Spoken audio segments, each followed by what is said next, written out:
আমরা মালদা জেলার মানুষ বন্ধু, আমাদের এখানে ফলের রাজা আম আছে, কিন্তু দুঃখের বিষয় আমাদের এখানে আমের কোনো শিল্প কারখানা নাই। আমাদের এখানে বিখ্যাত রেশম চাষ আছে, রেশম আছে, কিন্তু দুঃখের বিষয় আমাদের এখানে রেশমের শাড়ি তৈরি করা, রেশমের কোনো শিল্প কারখানা নাই।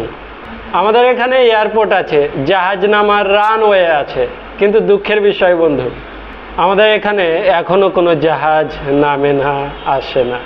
কয়েকদিন থেকে আমাদের মালদা জেলার আকাশে ঘন ঘন হেলিকপ্টার উঠতে দেখছি। আমরা গ্রামের মানুষ বন্ধু, আমরা তো কোনোদিন সচক্ষে হেলিকপ্টার দেখিনি, তাই হেলিকপ্টারের আওয়াজ পেলেই ঘর থেকে বের হয়ে আকাশের দিকেই তাকাই। তাই বলে মালদার আকাশে হেলিকপ্টার দেখে এটা ভেবো না বন্ধু যে মালদার এয়ারপোর্ট চালু হয়ে গেছে। এয়ারপোর্ট চালু হয়নি বন্ধু। যখনই দেখবে বন্ধু যে আপনার শহরের আকাশে হেলিকপ্টার উড়ছে,